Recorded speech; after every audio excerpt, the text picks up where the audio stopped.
Good morning mga kapips. Nandito naman kayo sa aking channel at nandito naman kayo sa aking panibagong video.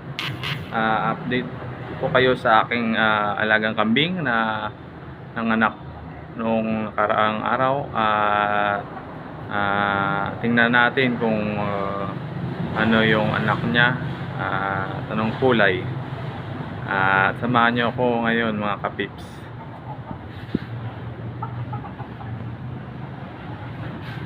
Good morning mga kapips. Puntahan natin yung alaga nating kambing na nanganak kasi umuulan na dito, ilang araw na. Ito po, nanganak na siya. Ito. Pangalan niya po si Bambi. Bambi. Bambi. Laki po ng kanyang pinayat. Kasi nung nakaraang araw siya ay nanganak. Hindi ko pa muna siya pinastol kasi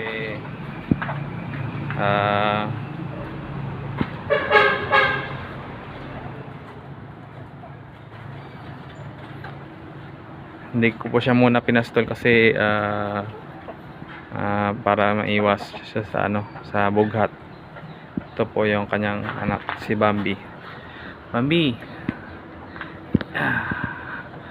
thanks God at nakasurvive tong anak niya kasi maulan at hiniwalay ko muna sa kanilang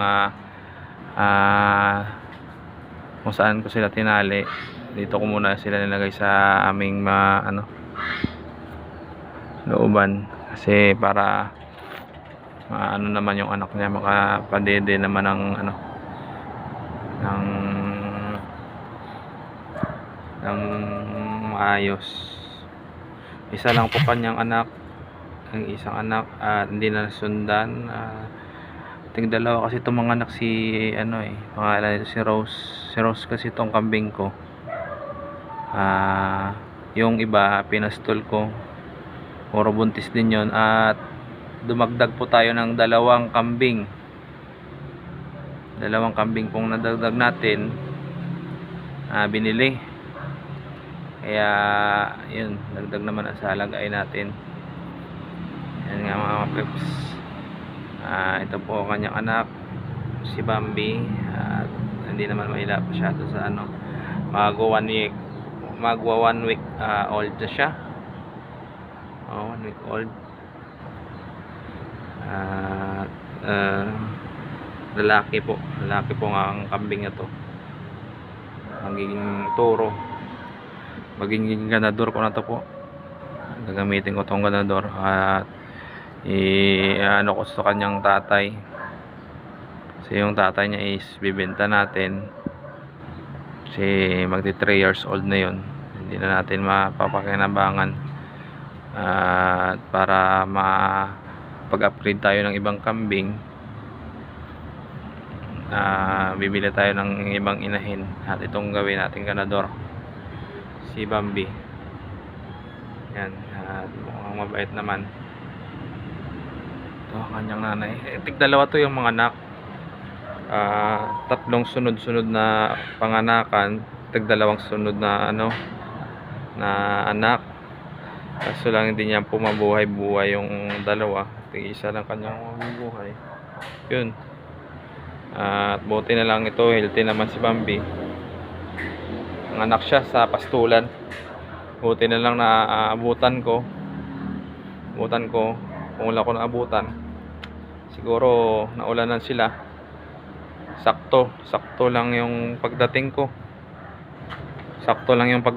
At hindi sila nabasa. Kasi kung nabasa to, parehas silang patay. Hindi natin mapapakinabangan pag ganun. Sakto lang pagdating natin, nakalabas na yung ulo nito ng Bambi. Bambi, nag-snap ka Bambi. Oh yan, si Bambi. Yan. Ay, kinakain mo Bambi.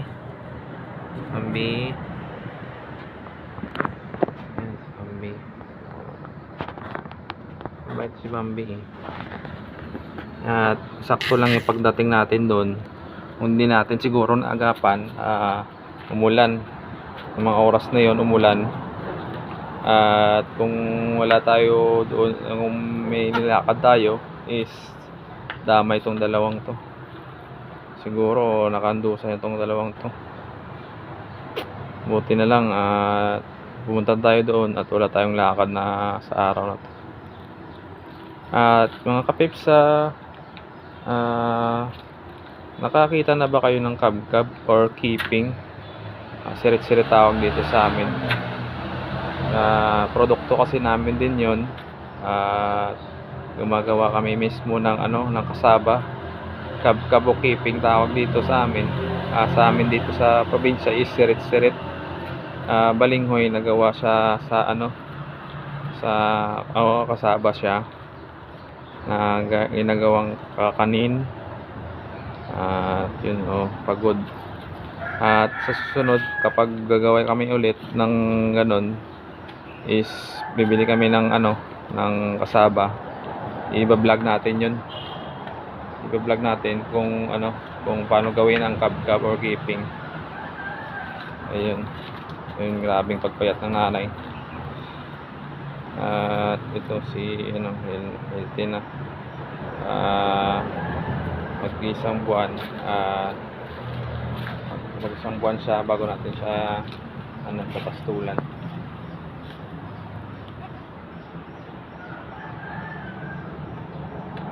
Kung dalawa to, sigurado butot balat na tong nanay na to. Pero may mini-maintain tayo nitong ng sisikal para sa paggatas. Hindi naman siya maano kasi naaalalayan natin ng vitamins. Pinapastol natin at iniiwan dito yung kanyang anak. Kasi pag sinama natin yung anak na to, baka kung saan pa mapunta at kung sa daanan pa masagi ng ng sasakyan, thank you na lang sasabihin. Sayang yung hintay natin. 5 months kasi itong binabintis. 3 to 5 I think 5 months 5 months itong binabintis ng kanding. Kastahan siya bibilang na lang kayo ng 5 months. Ganun katagal, 5 months. Mas matagal pa sa inahing baboy ata 2 months and 1 week, parang ganun, or 3 months, hindi ko lang sure. Pero ito 5 months talaga inintay. At ang baboy dito mas mahal kaysa sa alagang kambing mahal na dito ang bintahan. Kaya ganun, alaga tayo para meron tayong pang libangan natin para sakaling wala tayong ginagawa, wala tayong trabaho, wala pa tayong gagawin, or wala pa tayong duty, is ito muna yung ating ganyan sa kababa ito. Tingnan nyo tingnan nyo lang bait niya lang. Yan nga bait. Ako nagpaanak dito sa kanya tinulungan ko yung nanay na mag-ere. Ko siya ng tawag dito ng inunos ko siya dito sa kanyang nanay para madali yung mga 6 days pa na ata to, magwa 1 week bukas. Ganito na kaya healthy.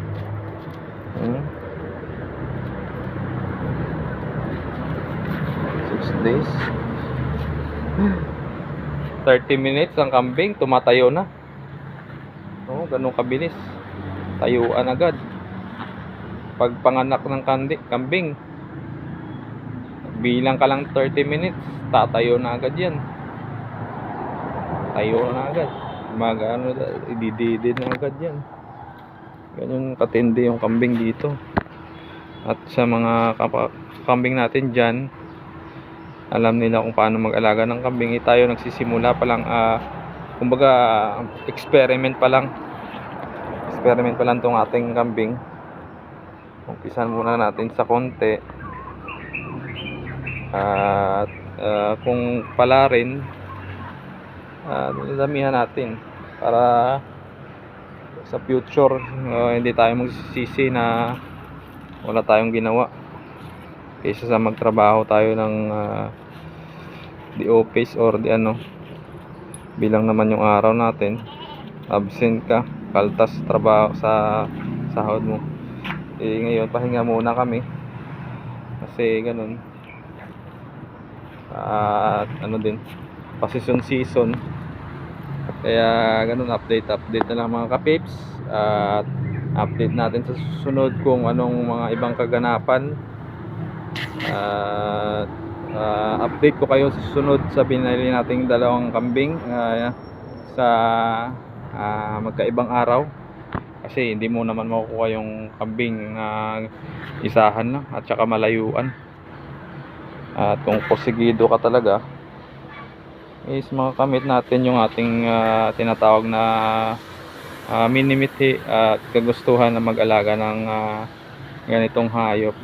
At mag-aalaga din tayo ng ibang alaga kapag kaya na natin, kasi iisa lang tayo mag-ano ito ang layo pa ng ating pastulan, mahigit o half kilometers pa ata Kaya ganun na mga pips. Update ko kayo sa susunod, at see you sa ating next vlog. Subscribe din mga kapips.